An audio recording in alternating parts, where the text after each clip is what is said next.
자, 안녕하십니까. 저는 초롱방송의 초롱이 아빠입니다. 오늘 2015년 7월 24일 금요일 방송 시작하도록 하겠습니다. 오늘 또 매우 무덥고 불타는 또 금요일입니다. 그래서 뭐 아마 많은 분들이 안 들어오실 것 같기도 하고 못 들어오실 것 같기도 하고 합니다. 그래도 저는 뭐 보시는 분 안 계셔도 나중 저기 녹화 방송 보시는 분들을 위해서 또 충실하게 방송을 좀 하도록 하겠습니다. 너무 더운데요. 오늘 하루 종일 비도 오고 그리고 후덥지근하고 정말 전형적인 그 열대야 여름 날씨를 보여주고 있습니다. 그래서 지금 저도 지금 뭐 최대한 선풍기 키고 뭐 한다고 하는데 그래도 많이 덥네요. 예, 삼분배님 어서 오십시오. 반갑습니다. 금요일 날인데 불타는 금요일인데 이렇게 방송 보시러 오셔가지고 너무 감사드립니다. 예. 오늘은 여러분들께 지난번에 잠깐 말씀을 드렸는데 일단은 제가 좀 오늘은 원래 계획은 여러분들께 나라보자고님 어서 오십시오. 오늘은 원래 계획이 여러분들께 핸드건 중에 이렇게 커스텀 돼 있는 커스텀 시키는 핸드건에 대해서 좀 이렇게 좀 여러분들께 소개를 시켜드리고 이렇게 이런 거 저런 거 잡다한 옵션 파트들을 가지고 핸드건들을 또 어떻게 꾸미는지에 대해서 좀 이렇게 좀 얘기를 좀 나누려고 합니다. 그래서 뭐 그거는 계획대로 그대로 진행을 할 거고요. 그리고 원래 또 계획은 뭐가 있었냐면은 오늘 지난번에 잠깐 짧게 방송했던 맥풀 PTS 마사다 라이플에 대해서 오늘 추가로 좀 방송을 하려고 했어요. 근데 약간 사정이 여의치가 못해가지고 오늘은 맥풀 PTS 마사다 라이플은 제가 다음 주로 좀 연기를 시켰습니다. 그래서 혹시라도 맥풀 PTS 마사다 라이플에 대해서 관심 있는 분들은 다음 주 방송이죠. 그러니까 27일이나 29일 날 방송 때 보시면은 최근에 나왔던 맥풀 PTS에서 출시한 마사다 라이플, GBB 라이플을 좀 보실 수 있을 것 같습니다. 그러면은 이제 오늘 이제 금요일 방송을 좀 이제 진행을 하도록 하겠습니다. 여러분들 잘 아시는 것처럼 핸드건들이 우리가 갖고 있는 핸드건들이 있습니다. 아르크님 어서 오십시오. 핸드건들이 메이커마다 굉장히 다양해요. 메이커마다 굉장히 다양한데 종류가. 근데 사실 핸드건 매니아들이 좋아하는 메이커들은 이렇게 좀 어느 정도 한정돼 있어요. 잘 아시다시피 여러분들 핸드건들 그동안에 개발해서 제품화 시키는 어떤 그런 노하우라든지 쾌적한 작동성을 보장하는 어떤 그런 개발에 대한 노하우 뭐 이런 것들은 사실 일부 메이저 메이커 외에는 신생 업체들이 많이 쫓아와도 퀄러티라든지 완성도는 아무래도 아직까지는 거기까지 쫓아오기는 좀 애로사항이 좀 많은 거죠. 그래서 뭐 대표적인 게 WE예요. 제가 WE를 많이 언급을 했는데 예를 들어서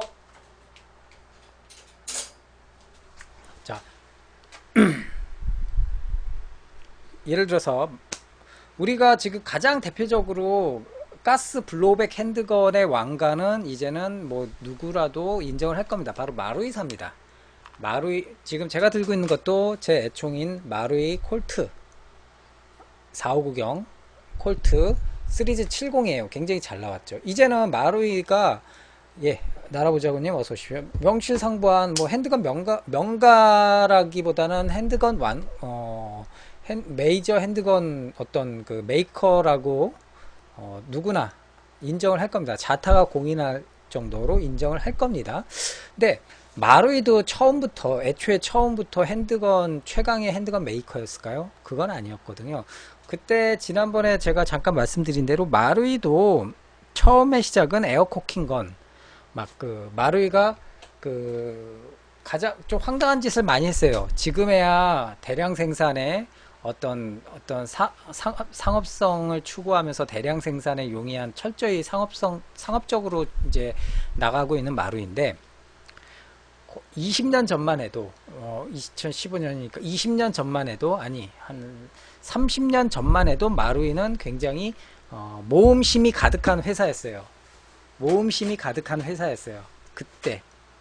그래서 그 모험심이 가득한 회사인데 어떤 모험심들이냐? 마루이도 굉장히 그 시기에 그런 과도기 시기에 여러 가지 재미난 걸 많이 만들었어요. 마루이 메이커가 주로 이제 만든 거는 마루이가 이런 에어코킹 건을 이렇게 에어코킹 건을 만들어 가지고 많이 팔아먹었죠. 에어코킹 건 아니면은 그때 당시 유행이었던 이 슬라이드가 고정되고 이 가스탱크가 이 그립 안에 들어가 있는 간이형 가스 핸드건을 많이 그때 당시 마루신과 마루이가 많이 만들어서 판매를 했어요. 하지만 결코 핸드건의 어떤 메이저 메이커 취급은 받지는 않았습니다. 지금 여러분들이 마루신 제품 정도를 딱 그 좀 마루신 같은 경우가 좀 약간 똘끼를 갖고 여러 가지 재미난 거 많이 만드는데 성능이나 신뢰도는 좀 시원치 않은 그런 기분들이 많이 느껴지시죠? 근데 30년 전, 25년 전에 마루이가 딱 그런 케이스였어요. 그때는 이미 핸드건은 슬라이드 고정식 리얼 타입의 핸드건은 꽉 잡고 있는 곳이 어디였냐? 바로 명가였던 MGC사였습니다. MGC사가 여러분들 지금은 조금 약간 금기시하면서 모델건 하는데 사실 모델건만 있는 게 아니었어요. 물론 MGC를 당시 최정상급의 메이커 취급을 받을 수 있었던 거는 정밀한 모델건들도 큰 한몫을 한 건 사실인데 거기에 앞서서 그 MGC에서 나온 이 슬라이드가 고정되고 아주 리얼한 사이즈의 슬라이드 고정식 가스 핸드건들이 굉장히 많았어요. 그래서 그 걔네들이 가스 핸드건의 거의 왕가를 차지한 거죠. MGC라는 회사가. 그래서 그러면서 결국은 그런 어떤 개발 동력을 갖고 MGC가 본격적인 블로우백 핸드건을 글록 17로 만들어냅니다. 2A 방식에. 그리고 두 번째 작품이 그 전설적인 레전드 작품인 바로 P7M13이었고요. 근데 아무튼 뭐 각설하고 그때 당시 MGC 제품들이 거의 정상급 핸드건들의 왕가였고요. 그 MGC의 아성을 시시때때로 호시탐탐 노려봤던 곳이 어디였냐면 바로 웨스턴함스라는 메이커였어요. 웨스턴함스의 핸드건들 라인업 아주 잘 만들어졌죠. 그때도 물론 대부분 이렇게 슬라이드가 고정되어 있는 제품들이었어요. 슬라이드 고정식 웨스턴함스. 그 다음에 좀 쳐줬던 곳이 리볼버의 왕가라고 일컬어지는 고쿠사이라는 메이커입니다. 뭐 여러분들 고쿠사이라는 메이커는 아마 90년대 중후반 이후부터는 얼핏 좀 나이 있는 분들은 고쿠사이 하면은 저기 M16A2 덤보 해가지고 무지막지한 BV 방식의 요즘 말로 하는 HPA 방식의 가스 라이플을 생산한 회사로 많이들 이제 기억을 하실 텐데 그때만 해도 뭐가 있었냐면 고쿠사이의 이 핸드건 라인업들이 좀 있었어요. 화려하게. 특히나 그 최절정은 리볼버였어요.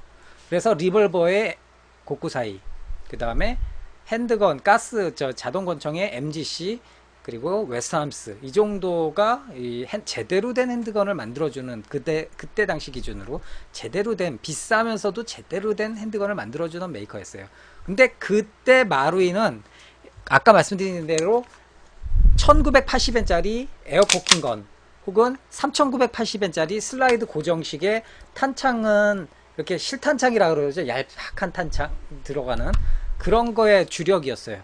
그러면서 가끔 짱구짓을 한 게 뭐였냐면은 에어코킹인데 그 쏘면은 야광탄 넣고 쏘면은 발광기 팍팍 터지는 발광기가 내장된 스콜피온 VZ61 같은 에어코킹인데 그 총 내부에 발광기가 내장된 재미난 제품이죠. 지금도 나올 거예요.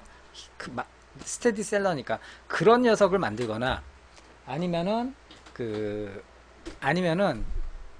또 어떤 재미난 제품이 있었냐면은 제가 그 카페 글에도 올렸는데 마루이가 가스 블로우백 그 서브머신건을 그때 만들었어요. 근데 대단한 능력인 게 뭐냐면은 가스 블로우백 서브머신건인데 탄피가 튀어요. 삐비탄 나가면서 탄피가 탁탁탁탁탁탁 30발의 탄피를 다 집어넣고 쏘면은 삐비탄 나간과 함께 탄피가 튀는 아주 지금 기준으로 봐도 굉장히 좀 셀 이젝팅 방식이죠.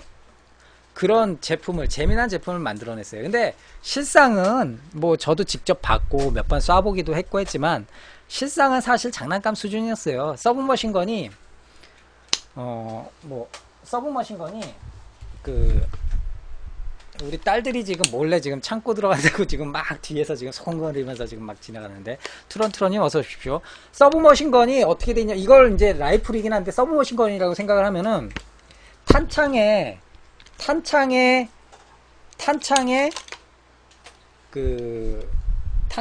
삐비탄, 앞줄에 삐비탄 들어가고 뒷줄에는 그 플라스틱 9mm 셀 카트리지 탄피가 30발을 집어넣어요.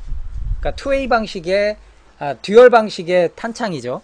그렇게 해서 집어넣고 미니 가스통 있죠. 옛날 우리 사다리 모형에서 나온 요만한 가스통, 사이즈가 한 요만할까요? 이건 지금 한 요만한 사이즈의 두께는 요거보다 조금 더 나가겠네요. 예, 그 미니 가스통을 그립에다 내장하게 돼 있어요. 그립에다 끼워요. 그 다음에 탄창을 끼우고 장전을 해서 쏘면은 빵 쏘면서 삐비탄은 삐비탄대로 나가고 탄피는 탄피대로 옆으로 팍팍 튀었어요. 굉장히 재밌긴 한데 솔직히 그 조그만 가스통 요만한 거 그립에 집어넣고 쏘면은 그게 파워는 얼마나 나올 것이며 그 액션은 얼마나 뭐 세겠습니까? 그러니까 초기에 그런 재미난 제품들을 많이 만들었어요. 근데 뭐 사실 뭐 그렇게 많이 인기를 많이 얻진 못했고 가격은 가격대로 좀 비쌌지만 성능은 좀 시원치 않기 때문에 그냥 이런 제품이 있었구나 라는 정도로만 그런 식으로 그런 제품도 나왔었고, 그때 당시에 제대로 된 블로우백이 가스 핸드건이 없었는데 마루이가 그 제대로 된 거라고 하기는 어렵겠다.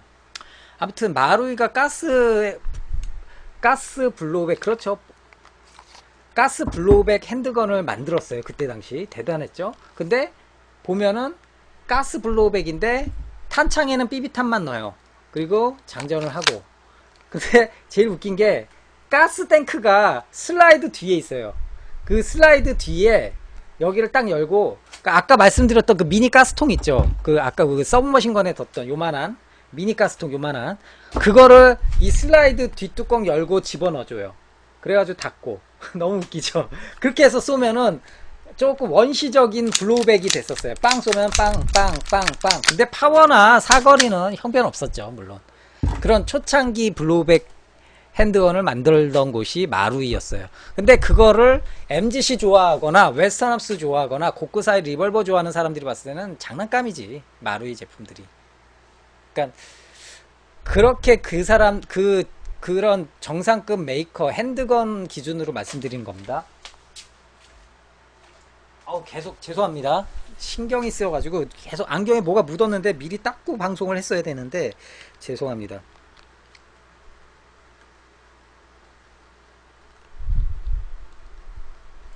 근데 그러니까 마루이가 조용구요. 이게 칭찬인지 욕인지 모르겠네. 자, 마루이가 그때 당시 25년 전, 30년 전에 이렇게 모험심이 충만한 아주 그냥 모든 것에 세상이 아름답게 보였던 그런 막 청소년 시기에 막 여기저기 막 뛰어다니면서 냄새 맡고 하는 그 1살짜리, 2살짜리 강아지 같은 그런 스타일의 마루이였어요. 그런데 에어코킹 라이플 만들고 뭐 에어코킹이 주력이었어요. 거의 대부분. 일본에서도 그래가지고 청소년들용 총 에어소프트건 만드는 회사 이런 식으로 취급을 했었고요. 그러면서 MGC의 핸드건들, 모델건들, 웨스턴함스의 핸드건들 라인업들, 특히 콜트, 뭐 베레타, 아주 슈퍼리얼, 베레타 같은 경우도 AC 타입, 에클러시 타입 해가지고 정말 거의 명품이었죠. 무게도 1kg 넘어가고 정말. 물론 슬라이드는 고정돼 있습니다. 뭐 6906, 스미스 웨슨 6906, 그런 어떤 명기들을 많이 만들어냈었고, 고쿠사이는 고쿠사이대로 리벌버 위주로 해가지고 정말 명품들 많이 만들어냈었고요. 그런데 이게 전환이 돼버렸죠. 한순간 뭘로 전환이 됐을까요? 여러분들 그 에어소프트건 역사에 있어서 역사적인 어떤 하나의 전환점이 발생이 됩니다. 바로 마루이가 90년, 91년도에 90년도에 90년, 89년도인가요? 90년 초에 바로 희한한 놈을 만들어냈어요. 아니 무슨 에어소프트건인데 가스도 아니고 배터리를 쓰는 에어소프트건을 만들어내. 아니 무슨 마루이가 무슨 RC 하는데도 아닌데 타미야 RC 배터리를 가지고는 뭐 저기 에어소프트건을 쏜대네. 그때는 참 웃기지.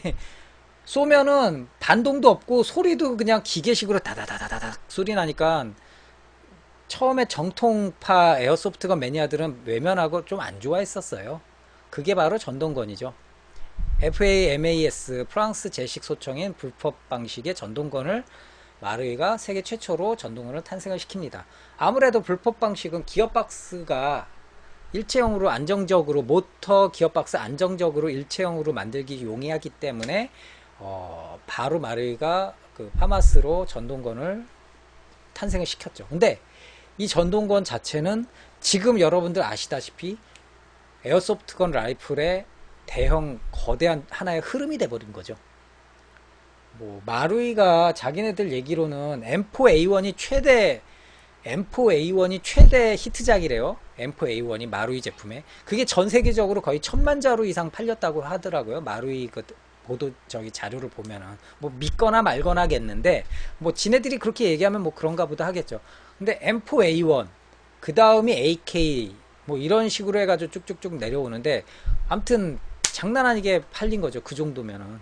그러니까 거의 그 에어소프트건 그때 당시에 비비탄을 사용하는 에어소프트건은 사실 일본이 최초였고 일본이 종주국이고 일본 외에는 기껏 만드는 데가 대만, 홍콩은 거의 전무했고 그 한국이 일본의 바로미터였으니까 한국이 일본의 프라모델, 일본의 그 비비탄 에어소프트건을 100% 카피해가지고 한국에 전파한 고마운 회사가 있습니다. 뭐 기분 나쁠지 모르겠지만 우리 입장에선 고마운 거죠. 그게 바로 아카데미.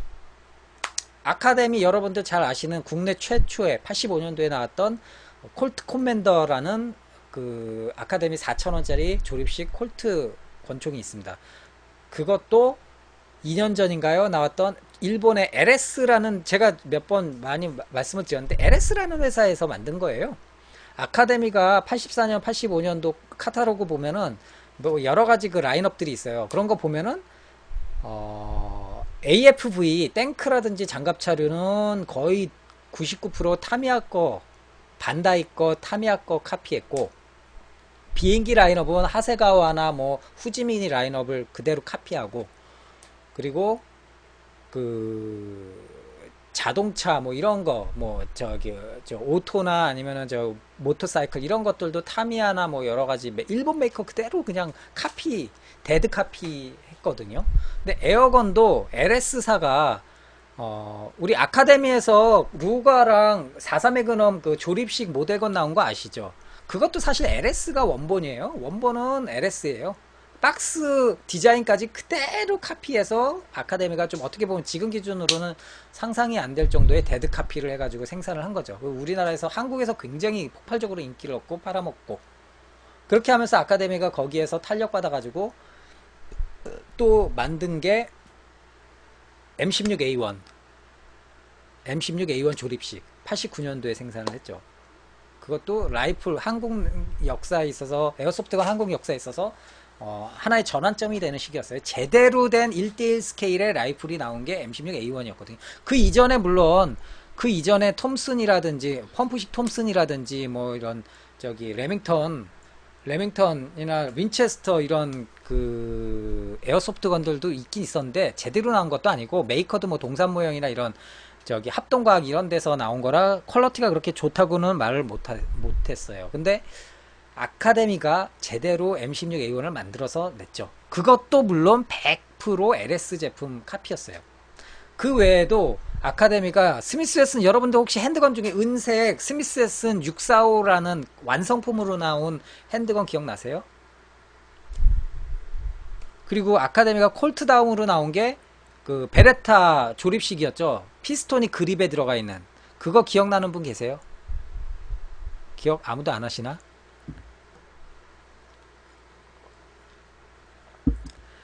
아카데미의 베레타 조립식도 100% LS라는 회사의 제품 카피였고, M645 스미스 웨슨 M645라는 그 완성품이죠. 완성된 에어코킹 건도 LS가 아니라 그거는 마루이 1980N 시리즈 M645를 그대로 99.99% 카피를 한 거였어요.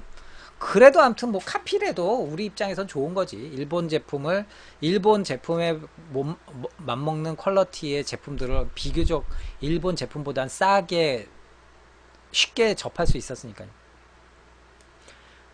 그러니까 그 리벌버 같은 경우 탄피식 리벌버도 아카데미가 만들었어요.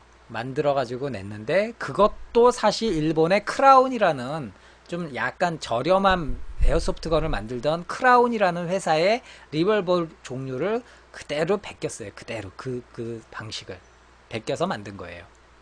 그러니까 이런 말을 하면 뭐한데, 아카데미가 그때는 그렇게 했어요.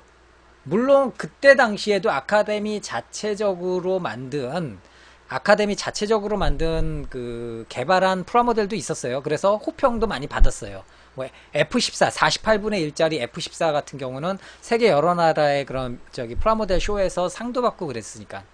근데 아무튼 그렇게 하기까지는 아카데미가 그런 식으로 일본의 프라모델이나 에어소프트건은 100% 카피해 가지고 팔았었어요. 근데 아카데미가 저는 참 고마웠던 게, 그렇게 하면서 아카데미가 에어소프트건에 짭짤하게, 이게 상당히 가격이 그때 당시에 탱크가 5,000원 했을 때, 탱크가 5,000원, 뭐 이런 보병들이 500원 300원 할 때 에어소프트건은 뭐 제일 싼 게 조립식 콜트가 4,000원 4,500원, 베레타가 4,500원, 오토매그 뭐 4,000원 4,500원, 그리고 M16이 대박이에요. M16이 15,000원, 뭐 대검 달린 거는 18,000원, 거기에 양각대에다가 후레쉬 달린 거는 뭐 2만 몇천 원. 와, 아카데미 입장에서는 탱크 뭐 몇 자루 파는 것보다 에어건 하나 파는 게 더 수지 맞는 장사잖아요, 사실. 그, 그러니까 에어소프트건, 그때 당시가 아카데미 에어소프트건 황금기라고 보시면 될 것 같아요. 그 L85A1 개발할 때까지. 그러다가 유탄 발사기도 있었죠. 예, 맞아요. 짧은 XM177도 만들어냈고. 그런데 그러다가 대박을 치죠. 사고를 치죠, 아카데미가. 마루이가 아까 말씀드렸던 90년 초에 만들었던, 89년 말인가 90년 초에 만들었던 파마스를 마루이가 긴급 입수해가지고 독자적으로, 기어박스는 거의 동일해요. 기어박스는 동일한데 그거를 파마스 그대로 하기에는, 이거 마루이도 이제는 눈치가 보이니까 그 L85 똑같은 불법 형식의 영국군 제식 소총이었던 L85A1을 개발을 해가지고, 사실 그때 L85A1도 조립식 에어코킹건으로 LS에서 나왔어요. 아카데미가 그거를 카피는 안 했거든요. 근데 제가 추측인데, 지금 와서 이제 20년 뒤에 30년 뒤에 지금 와서 추측인데, L85A1, 제가 왜냐면 LS에서 나온 거 알아요. 제가 왜냐면 L85A1 LS 거를 사가지고 만들었거든요. 90년도에. 그런데 91년도에. 그런데 아카데미가 그것도 카피를 할 줄 알았는데 그걸 카피를 안 했더라고. 근데 보니까 L85A1에 기어박스를 집어넣어가지고 개발을 한 거예요, 전동건을. 물론 부품 분할이나 이런 거는 그 LS랑 약간 틀립니다. 약간 틀리긴 한데 LS께 오히려 좀 더 정확해요. 좀 얇고. 근데 아무튼 아카데미가 L85A1 전동건을 내면서 빅히트를 치죠. 외국에도 수출 많이 하고. 광제로 커스텀님 어서 오십시오. 그러면서 마루이는 마루이대로 파마스로 개발해가지고 탄력 얻어가지고는 후속작들을 냅니다. M16 라인업, MP 라인업, 그렇게 해가지고 숱하게 팔아먹고, 거기에서 95년도에 역사적인 제품을 또 만들어내죠. 바로 지금 봐도 명작이고 지금 노말 써도 전혀 꿀릴 거 없는 바로 AK 소총. AK 소총이 마루이 전동건의 그 퀄러티를 한 단계 더 앞서게끔 만들어준 명작이라고 생각을 합니다. 이런 식으로 마루이가 시간이 흐름에 따라서 전동건에 올인하면서 거의 기하급수적으로 굉장히 커지고 규모가 커집니다. 그렇게 해가지고는 M4A1, 그때 당시 특수부대, 대테러 부대 붐이 일어나면서 M4A1이 정말 히트를 많이 치죠. M4A1과 M653 반즈가 먼저 나오고 그 다음에 그 뒤를 이어 M4A1이 나와가지고는 정말 빅히트를 칩니다. 마루이 말로는 자기네들 전 세계적으로 1000만 자루를 팔았다고 할 정도니까 말 다 한 거죠. 이렇게 해가지고 마루이는 규모나 이 저기가 급성장하면서 마루이가 이제 모험을 하게 되는 거죠. 지금까지는 우리가 전동건이나 라이플 종류로는 큰 소리를 쳤는데 그런데 아직 핸드건에는 이렇다 할 좀 큰 소리 칠 만한 어떤 제품들이 없었던 거라. 그래서 마루이도 그때 당시에 가스 블로우백 핸드건을 많이 만들던 회사가 어디냐?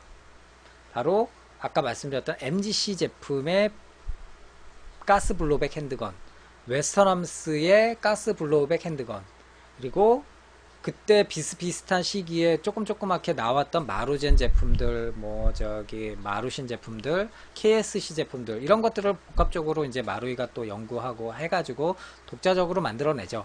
독자적으로 만들어낸 게 이제 글록 26인가요? 글록 23인가요? 글록 종류 만들고, 그 다음에 데저트 이글, 그리고 베레타 M9 만들고, 이런 식으로 만들면서 점점 그때 당시는 그런 마루이 핸드건들이 그렇게 큰, 전동건으로는 최정상급이겠지만 핸드건으로는 그때도 그렇게 크게 쳐주지는 않았잖아요. 그러다가 이제 그러면서 아직까지는 핸드건은 MGC가 한풀 꺾이면서 도산하고 뉴 MGC 나와도 거의 그 가스블로우백은 포기하고 거의 모델건 위주로만 만들다가 뉴 MGC조차도 또 사라져버리고 이래버리니까 결국은 그때 당시에 가스건의 왕자는 결국 웨스턴함스가 차지를 하게 되죠. 그래서 웨스턴함스 사장님이 이름을 까먹었네요. 웨스턴함스 사장님 누구죠? 그 아저씨? 자기가 TV에도 선전해가지고 자기 콜트 딱 마그나 블로우백 해가지고는 선전하고 그러면서 이제 웨스턴함스의 핸드건의 웨스턴함스 전성기가 시작이 됩니다. 그래서 시부야 커스텀 1 퍼펙트 버전 나오고 시부야 커스텀 버전 1, 2, 3 나오고 다양한 라인업에 콜트는 정말 웨스턴함스가 우려먹고 그리고 산의 회사를 또 만들어 가지고는 저기를 통해 가지고 제이 아모리라든지 이런데 도움을 줘가지고는 웨스턴함스 방식의 핸드건 라인업들이 정말 풍부하게 많이 나오게 되죠. 제 입장에서 가장 행복했던 시기였던 것 같아요. 핸드건들 모으면서 웨스턴함스가 자고 일어나면 하나씩 나왔었던 시기였으니까요. 콜트 M1911A1에 콜트 시리즈 70에 이거에 저거에 골드컵에 뭐에 거기에다 콜트 원형 1911A1이 아닌 그냥 M1912까지도 나오고 너무 감사한 시기였죠. 콜트 좋아하는 제 입장에서는. 마루이는 절치부심을 합니다.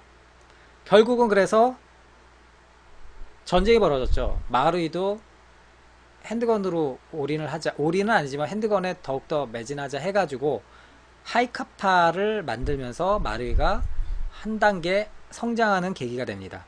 핸드건에서. 그 다음에 나왔던 것이 그 유명한 마루이 콜트가 나오죠. 마루이 콜트가 웨스턴함스 콜트와 KSC 콜트의 도전장을 내밀어요.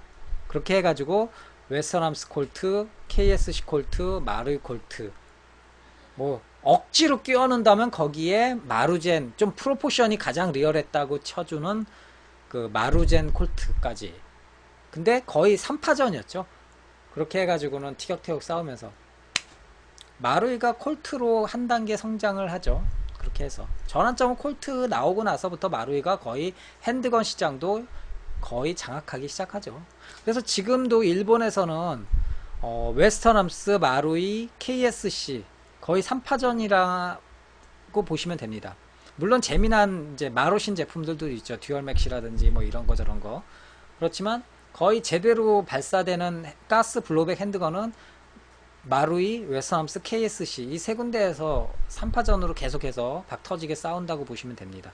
근데 그 중에 가장 많이 비교적 저렴한 가격에 가장 많이 생산하고 가장 많이 팔아먹는 데가 마루이고요.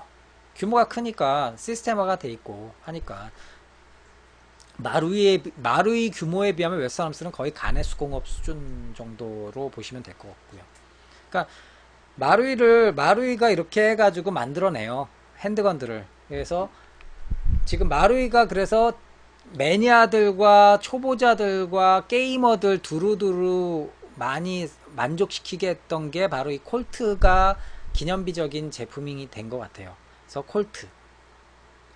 근데 마루이에도 아쉬운 거는 많습니다. 마루이 콜트에도 지금 딱 봐도 보면은 공이 뭐 이거 모양이 저기가 되니까 형편없고 조금 그렇죠. 하프 쿠킹이 초창기에는 안 됐었잖아요.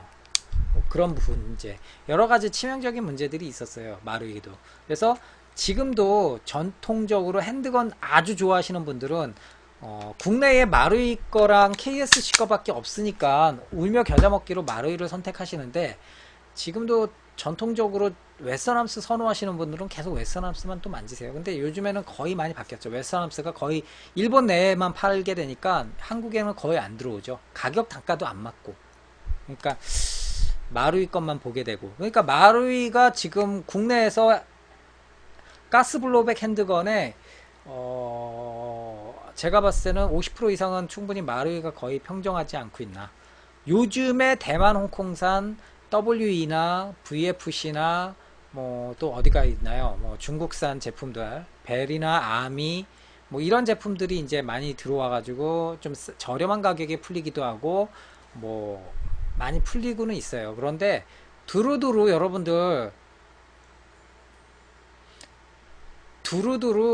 여러분들 처음 입문하시는 분들한테 가스 핸드건 좀 추천해 주세요. 그러면은 아마 여러분들 그 거의 99%는 아마 마루이 걸로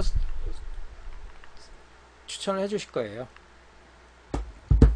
그래서 마루이 제품. 근데 마루이도 아쉬운 점은 많아요. 여러분들 아시다시피 마루이는 철저히 상업적으로 만들기 때문에 무조건 몸체 핸드건의 경우 몸체는 무조건 다 ABS로 만듭니다. 그러니까 그런 것들 때문에 이제 애프터마켓에서 서든파티 부품들이 풍부하게 나오죠. 그래서 메탈로 컨버전 킷도 하시고요. 많이들. 그래서 마루이 제품들은 메탈 컨버전 킷 많이 만드는 데가 뭐 옛날에 웨스턴함스 도마타스 했던 프라임사라든지 뭐 같은 뭐 노바, 뭐 요즘엔 대만 메이커인 뭐 라텍, 그리고 자랑스러운 또 한국 업체인 트리거 해피, 뭐 이런 제품들을 많이 만나볼 수가 있습니다. 그래서 여러분들께 이렇게 장황하게 핸드건 흐름이라든지 이런 것들 옛날 얘기를 좀 지루하시겠지만 좀 드렸던 게, 오늘은 그렇게 해서 마루이 핸드건들이 지금은 거의 장악을 하는데, 뭔가 마루이 제품 항상 보면은 5% 10% 뭔가 좀 아쉬워요. 아쉬움이 많죠. 그 틈을 파고드는 게 WE고요. WE도 근데 항상 15% 이상 뭔가 아쉽죠. 그래서 오늘은 여러분들께 마루이 베이스로 한 커스텀 핸드건을 한두 자루 소개를 시켜드리려고 합니다. 바로 콜트였나 뮤였나 정확히 기억이 안 나는데 베이스로 했던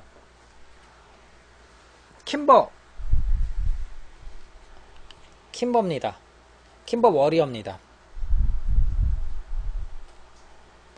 정말 무겁네요. 정말 무거워요.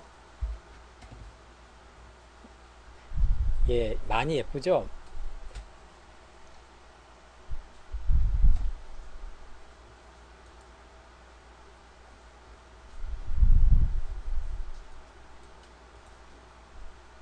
킴버가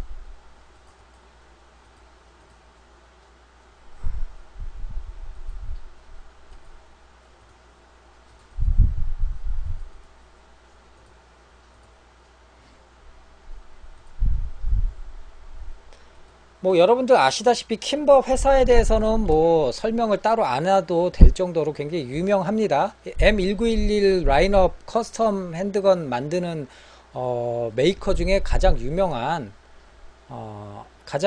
제품이라고 보시면 되니까요.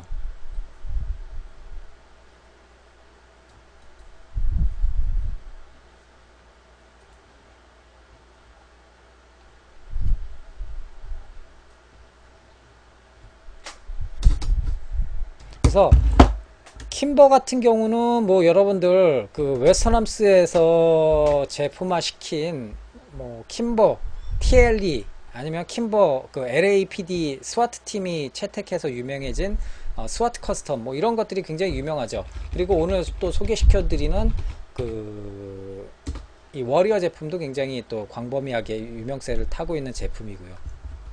그래서 지금 이 녀석은 좀 무거워요. 제가 저울로 한번 재보려고 그러는데 전자저울로 한번 재볼게요. 굉장히 예쁘죠.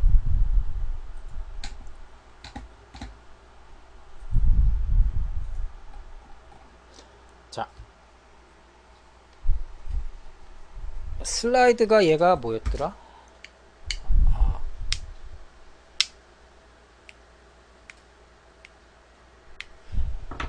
자, 킴버 이 녀석 같은 경우는 지금 마루이 그 뮤를 기본으로 해서 만든 놈으로 알고 있습니다. 그래서 일단은 가장 먼저 슬라이드 그리고 프레임 그리고 이 리턴 스프링까지는 대만의 라텍입니다. 그래서 아웃바렐 같은 경우 콘 타입의 아웃바렐 같은 경우는 이것도 스테인레스인데 AIP라는 또 메이커 커스텀 메이커 제품이고요. 거기에 이제 익스테리어를 보시면은 썸세이프티 스테인레스고요. 썸세이프티 엠비텍스 양손잡이용 썸세이프티 그립 세이프티 오리 공둥이 그립 세이프티 그리고 그 햄머 스프링 하우징 햄머 오발 타입의 햄머 그 다음에 슬라이드 스토퍼 스테인입니다. 다 스테인레스입니다. 그리고 트리거까지 전부 다 노바로 세팅이 된 거예요. 가격은 저도 모르겠습니다. 이게 제 게 아니라서 가격은 굉장히 많이 나갑니다. 그래서 스테인레스 제품으로 세팅을 다 해가지고 일단 아직 완전히 가공된 게 아니라 좀 움직임은 조금 약간 거칠어요. 한번 무게를 한번 재볼게요. 무게가 너무 무겁네요. 1195g이에요. 어떻게 보면 실총보다 더 좀 무거울 것 같은데. 그립은 킴버사 오리지널 그립을 그대로 세팅을 해준 거고요. 그래서 질감을 한번 느껴보시면은 상당히 예쁘게 세팅이 된 거를 알 수가 있습니다. 물론 좀 아직 내부적으로는 가공도 더 좀 해주고 길들이기를 해줘야 된다고 하거든요. 그래서 얘 같은 경우는 이게 탄창이 아무래도 한계가 있기 때문에 기화율 한계가 있기 때문에 움직임이 아주 원활하게 움직이진 않습니다. 노말만큼 빵빵 움직이진 않아요. 그런데 그래도 상당히 퍼포먼스는 상당히 좋습니다. 한번 제가 보여드릴게요.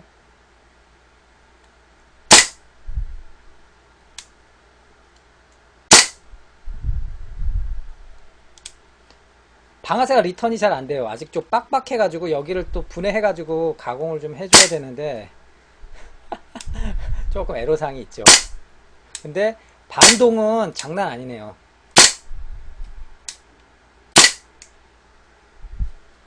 그래서 상당히 예쁘게 잘 만들어진 잘 세팅된 거죠. 그래서 거의 노말 부품이 거의 없네요. 내부 블루백 유니트 외에는 거의 노말 부품이 없어요. 그래서 한번 내부를 한번 보여드릴게요. 탄창은 그냥 노말 콜트 탄창 쓰고 있고요. 자, 얘가 근데 슬라이드 스토퍼가 약간 빡빡해 가지고 분해하는데 조금 애로사항이 있습니다.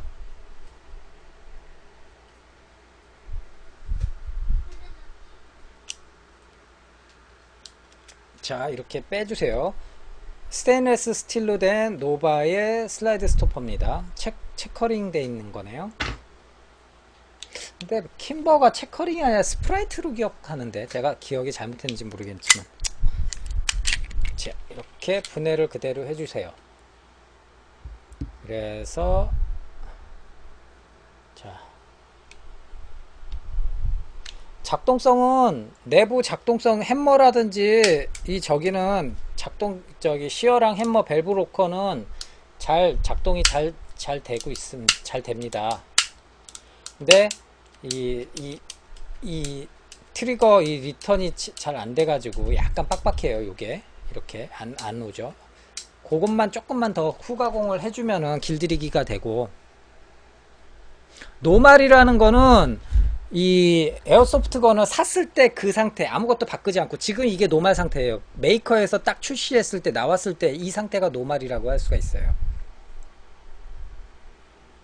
그거를 이 총을 껍데기를 포함해서 내부 부품들 대다수를 바꿔준 거죠. 이거 햄머 바꿔줘, 이 세이프티, 썸 세이프티 바꿔줘, 이 덕테일 타입의 이 그립 세이프티도 바꿔줘, 이 메인 스프링 하우징도 바꿔줘, 그립도 바꿔줘,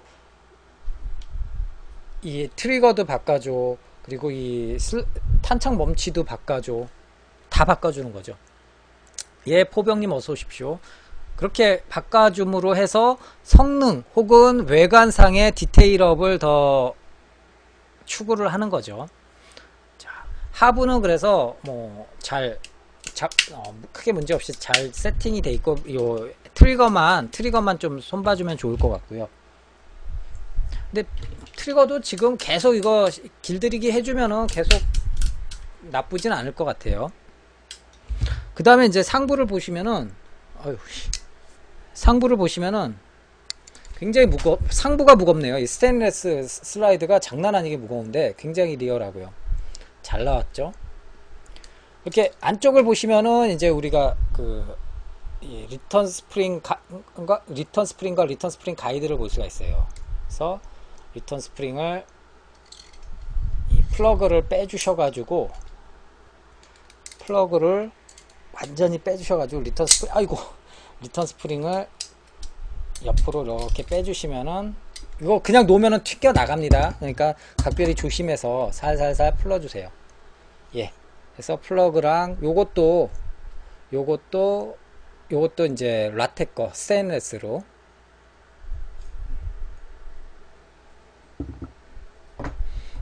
그 다음에 이제 그대로 아웃바렐을 빼주면은 되겠죠. 예. 아웃바렐 자체는, 아웃바렐도 그 AIP라는 그 메이커, 대만 메이커였죠? 이게? 아닌가? AIP 대만 메이커로 기억하는데, 아웃바렐입니다. 콘 타입에 굉장히 묵직해요. 스테인레스.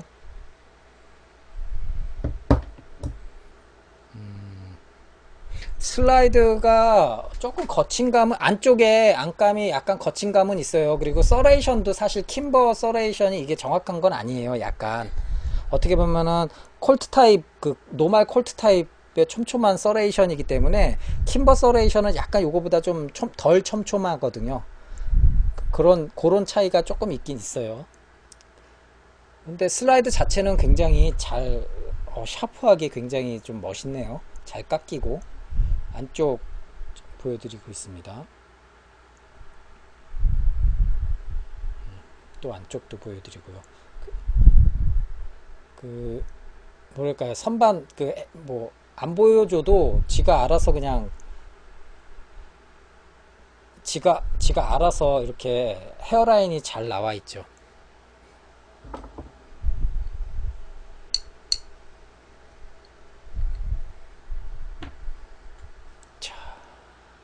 스테인레스하고 스틸하고 어떤 게 뭐 질문을 마저 해주시면 질문을 마저 해주시죠. 근데 그 재료라든지 그런 비철금속은 아마 우리 전문가가 따로 계시죠. 우리 투런님이 전문가신데,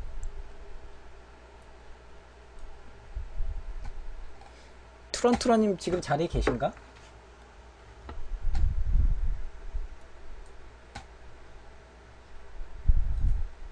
아, 트론트러님, 스테인레스랑 스틸이랑 어떤 게 더 좋은가요? 라고 나라보자고님께서 말씀을 이렇게 물어봐 주시는데, 어떤 게 더 좋을까요?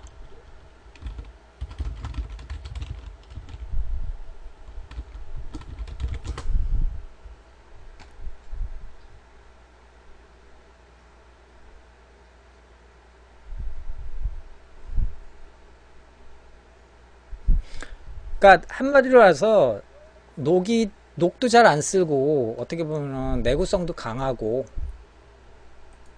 순수 스틸보다는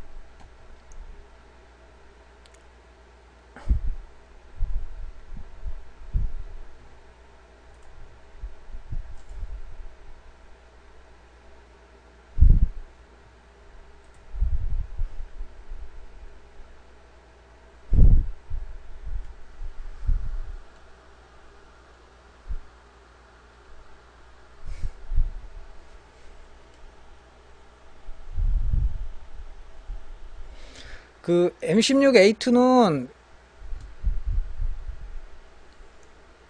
마루이 전동건 중에 M16A2 있잖아요. 이거 단발하고 연발하고 두 개 있는데 실총은 3.4만 있는 거 아닌가요?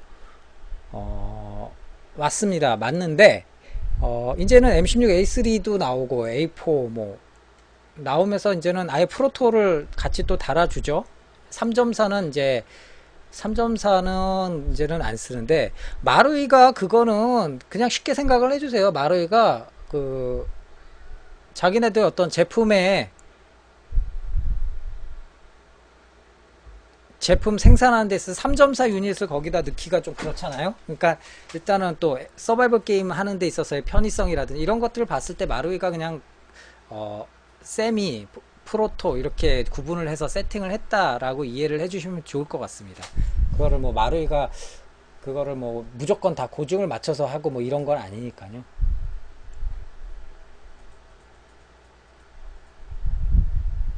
건추미님이 또 제가 WE 베레타 메탈 버전 갖고 있는데 메탈이면 쇠를 말하는 걸로 알고 있는데 왠지 WE 메탈 버전이 재질이 쇠가 아닌 플라스틱하고 쇠를 섞어 놓은 느낌이 들어요. 메탈하고 스틸이 재질이 다른가요? 스테인레스가 나라보자고님 스테인레스가 더 비싼가요? 뭐 이렇게 말씀을 해주시는데 그렇죠. 스테인레스도 뭐 다양하게 있고요. 그리고 아까 그 WE 제품 같은 경우도 건추미님 그 WE 제품도 그 메탈이긴 한데 종류가 메탈도 여러 종류가 있어요. 뭐 이 재질 쪽으로는 또 트런트런님이 또 전문가셔서 제가 뭐 더 전문적인 내용 알지도 못하고 뭐 자세하게 말씀 못 드리겠지만 WE에서 쓰는 메탈이 주로 초창기에는 뭐 저 하이카 베이비 하이카파나 뭐 하이카파 종류로 해가지고 그 아연 주물로 생산을 했어요. 그랬더니 아연 같은 경우는 메탈이 쇠가 무르잖아요. 좀 약간 계속 쏘다 보면 유격도 벌어지고 그래서 덜그럭덜그럭 거리기도 하고 그래서 또 파손도 쉽게 나고 그래서 최악의 어떤 평가를 많이 받기도 했었어요. 그러다가 WE가 그거를 알루미늄을 부어서 알루미늄 주물로 만들기 시작을 합니다. 알루미늄 예, 그렇군요. 알루미늄 주물로 만들기 시작하는데 그 알루미늄 주물로 하는데 그 가공을 주물로 해가지고 만들어 주는데 그게 이제 그 재질에 따라서 알루미늄 주물 재질 가공에 따라서 또 내구도가 또 조금씩 차이가 날 수가 있거든요. 그래서 아마 WE 베레타면은 그렇게 좋은 평가는 지금까지 많이 파손된다라는 피해 저 파손 사례가 해외에서나 한국에서나 많이 나오기 때문에 그게 좋은 평가는 못 받는 것 같아요. WE 제품 중에서도 슬라이드 파손된다라고 해서 그래서 제가 뭐 정확히는 모르겠는데 WE 베레타면은 아마 알루미늄 주물로 만들어졌을 거예요.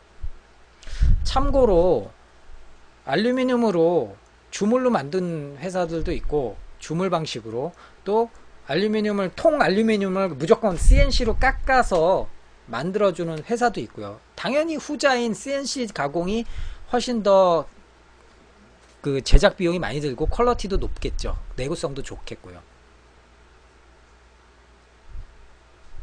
그래서 그래서 다양한 재질에 따라서 그 핸드건 그 커스텀 파트들이 많이 나옵니다. 그래서 그 가장 정점에 서 있는 거는 뭐 전혀 그렇진 않은데, 가장 정점에 서 있는 거는 이따가 또 보여드릴 그 이 스틸 철입니다. 실총과 동일하게. 그래서 이 자석이 철썩철썩 붙는 스틸을 거의 최고봉으로 쳐줘요. 에어소프트건 업계에서는. 아무래도 강도라든지 어떤 이 강도, 그리고 어떤 가공에 대한 어떤 그 난이도가 높기 때문에, 그렇기 때문에 스틸 제품을 가장 좀 높게 쳐주는 경향이 있죠. 그렇다고 해서 무조건 좋은 건 아닌데 관리상의 어려움도 많아요. 요즘 같은 날씨에 스틸 제품 제대로 관리 안 해주면 막 안쪽에 녹슬고 그러거든요. 그렇기 때문에 재질에 따라서는 다양한 종류의 이 커스텀 파트들이 있다라고 보시면 되겠어요. 그래서 오늘 같은 제품은 이 킴버 같은 경우는 주제가 거의 스테인레스로 나옵니다. WA는 지금 일본 내에서만 지금 판매가 되고 있습니다. 일본 내에서만 거의 내수 시장으로만 판매를 하고 있어요. 한국으로는 저기 어떤 그 시장 어떤 저기가 안 맞아요. WA 핸드건이 막 뭐 보통 22,000엔, 25,000엔, 3만엔, 32,000엔 이러거든요. 마루이 제품이 지금 16,500엔 해요. 정가 기준으로. 마루이 제품 16,500엔인데 지금 한국에서 31만원에 팔리는데, WA 핸드건 하나 들어오는데 3만엔짜리 들어온다 그러면 거의 60만원이 돼가는데, 아직까지 한국 정서에서는 노말 핸드건, 웨스턴함스라고 해도 노말 핸드건이 50만원, 40만원 넘어가면은 납득을 못하죠. 그런 어떤 괴리감이 있고 갭도 있고, 그걸 또 싸게 갖고 오기도 어렵고, 왜냐하면 일본 WA가 일본 내수로만 지금 계속 판매를 하고 있기 때문에 별도로 뭐 수출을 한다고 우리가 한국에서 수입해 올게 좀 싸게 주세요 이런 게 없어요. 그래서 스틸 버전 같은 경우는 가공이 일단은 알루미늄 가공하는 것보다 스틸 가공하는 게 훨씬 더 난이도가 높고 시간이 많이 걸립니다. 도구라든지 공구들도 차원이 틀려지고,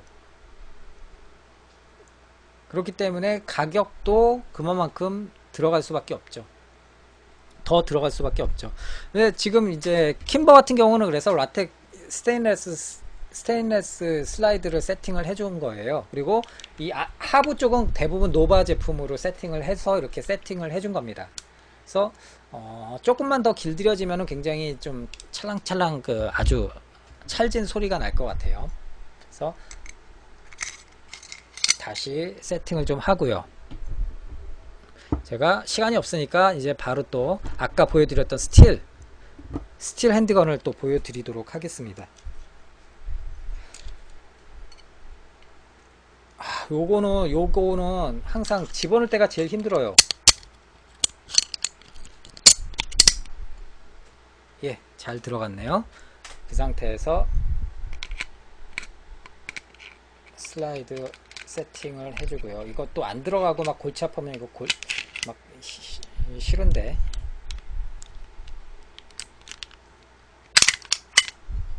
잘 들어갔네요.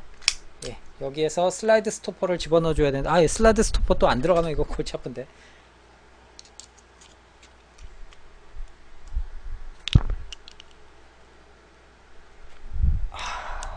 슬라이드 스토퍼에서 살짝 안 들어가네요.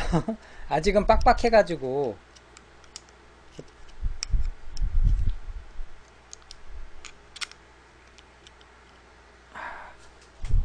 조그만 일자 드라이버로 그 슬라이드 스토퍼 고정 그 저기를 좀 밀어주고 껴주셔야 될 것 같아요.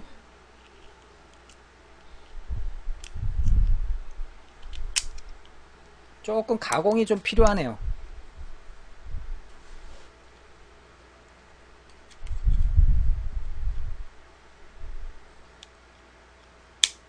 예, 딸깍하고 들어갔습니다. 여러분들께 과정을 제대로 못 보여드려서 조금 죄송한데,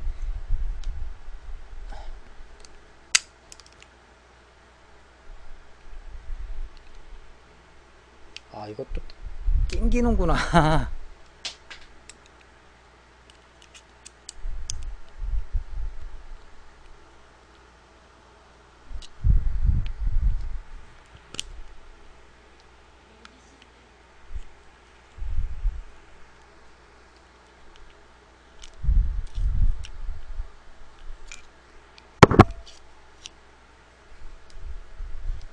이게 꼭 방송에서는 이게 참 이렇게 시간을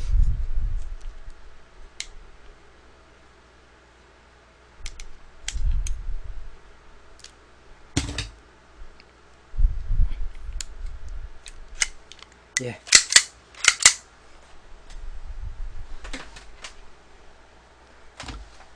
예. 상당히 소리가 아주 그냥 청아한 소리가 나죠. 딱. 그래서 다시 한번 가스를 넣고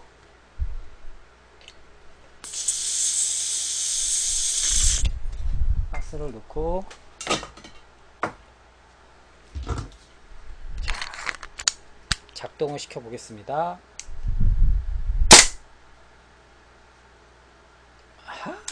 방아쇠가 조금 상당히 묵직해요.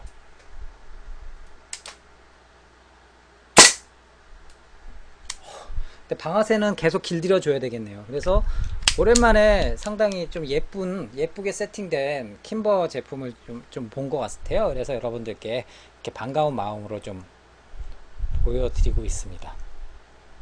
비용은 꽤 많이 들어갔겠죠. 일부 부품들은 뭐 직접 해외에서 부품으로 구입을 하신 건 있겠지만. 두 번째, 시간이 이제 11시네. 가스 GBB 중에 MP5 포병님께서 질문을 해주셨는데요. 가스 GBB 중에 MP5가 있잖아요. WE 제품과 VFC 제품 차이가 있나요? VFC 제품 중에 우마렉스라고 라이센스 받았다고 하는데 그게 뭔지 궁금합니다.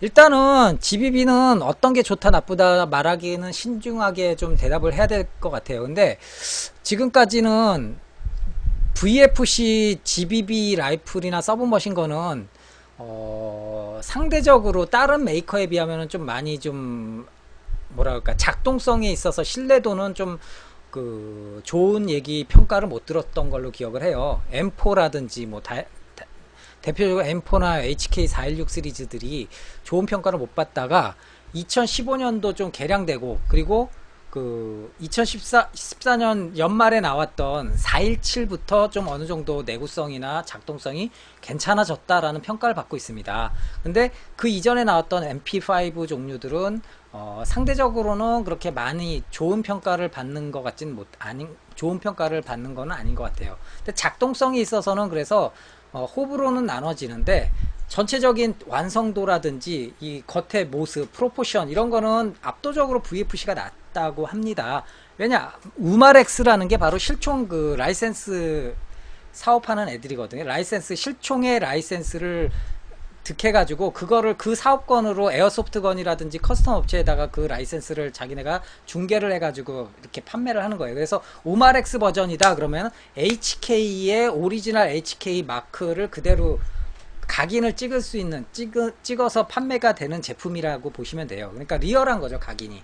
근데 반대로 WE에서 나온 제품들은 작동성에 있어서는 그렇게 뭐 나쁜 평가는 받지 않아요. 작동 괜찮게 뭐 무난하게 작동한다. 대신에 이제 고질적으로 악평 듣는 그 햄머나 시어가 좀 많이 빨리 달아서 좀 에러가 좀 생긴다. 그런 평가를 받는데 근데 대신에 껍데기는 VFC보다는 좀 많이 좋은 평가를 못 받죠. 아무래도 그렇죠. VFC 거는 그냥 지금도 그런가요? 셈이랑 프로토만 있고요. 그리고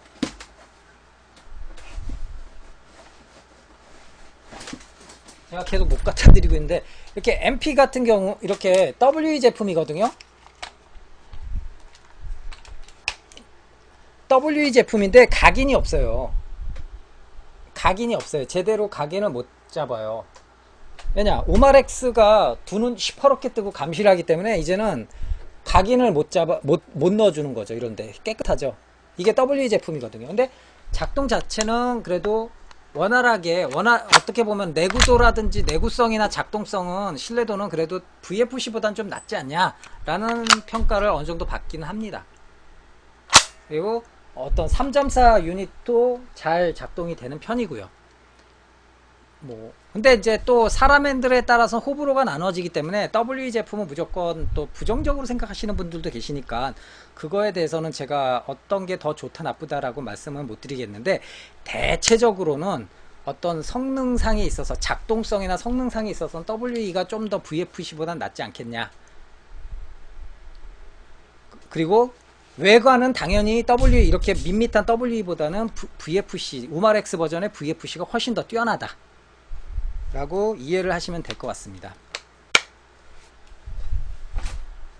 지금 11시가 넘어가지고 방송을 좀 마쳐야 될 것 같은데 이거 참 아깝네요. 이거는 이 스틸로 된 STI 엣지를 마루이 하이카파를 가지고 STI 엣지 제품을 만든 거거든요. 세팅을 한 거거든요. 요거는 그래서 월요일날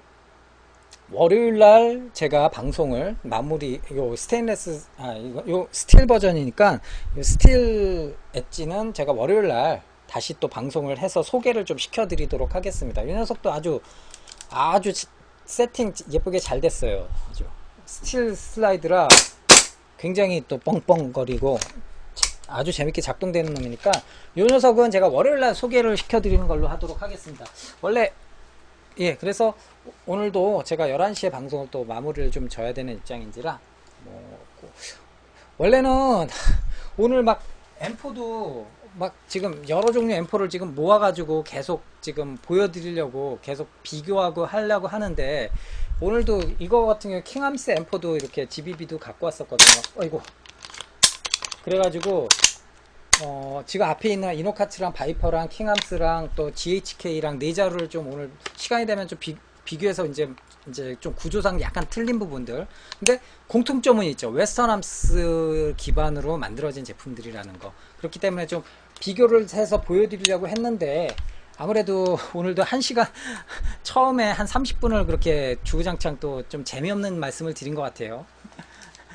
그래서 그거는 좀 제가 앰프도 제가 다음 주 중에 이렇게 좀 또 방송을 통해서 좀 소개를 시켜드리고, 차이점이라든지 이런 것들, 그리고 외관에 대한 비교도 여러분들께 하나하나 보여드리면서 이런 차이가 있다라는 거 다시 한번 보여드리는 시간을 좀 갖도록 하겠습니다. 오늘 너무 덥고 습한 날씨인데도 불구하고 이렇게 여러분들 초롱방송 또 시청해 주셔서 너무 감사드리고요. 그리고 또 한 가지 좀 죄송한 말씀을 좀 드리려고 합니다. 죄송스러운 말씀을 드리려고 하는데, 원래 초롱방송 번개를 이번 주 일요일날 진행을 하려고 했어요. 그런데 일단은 참여도가 너무 저조했습니다. 너무 저조해서 일단은 정상적으로 진행하기는 좀 어려움이 있을 것 같고 해서, 사전에 참여 의사를 밝혔던 분들께는 제가 양해를 좀 구하고, 일부는 또 양해를 구했고요. 해서 번개는 부득이하게 제가 좀 연기를 좀 시켰습니다. 연기를 좀 하려고 합니다. 그래서 이번 주 일요일이 아니라 다음번 차수에 이렇게 좀 8월 중에 아니면 8월 달에 플래툰 컨벤션 때 그냥 얼굴 뵙는 걸로 하고, 이렇게 좀 연기를 좀 하려고 합니다.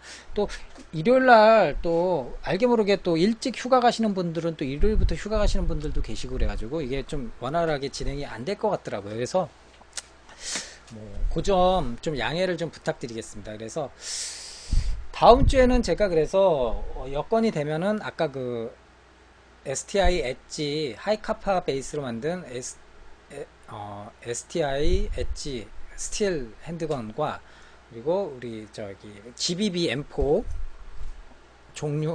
종류별로 차이점 이렇게 좀 여러분들께 보여드리는 시간을 좀 갖도록 하고요. 또 시간이 허락되면은 다음 주쯤에 풀릴 걸로 예상이 되는 PTS, 맥풀 PTS 마사다 라이플도 다시 한번 제 2탄으로 해서 여러분들께 보여드리고 소개시켜드리는 시간을 갖도록 하겠습니다.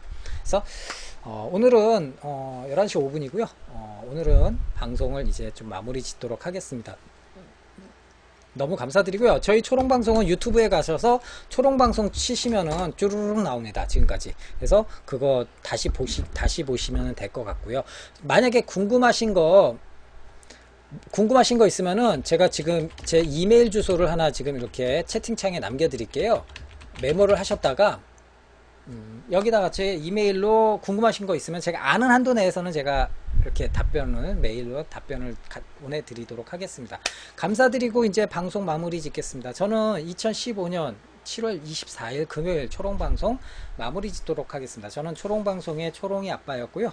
여러분들 너무 감사합니다. 그리고 카페가 지금 요즘 너무 저조한데 저만 막 글 올리는 것 같아요. 그러니까 카페에도 좀 여러분들 활동 좀 참여 좀 부탁드리겠습니다. 자, 그러면은 다시 한번 감사의 말씀 드리면서 방송 마무리 짓도록 하겠습니다. 감사합니다.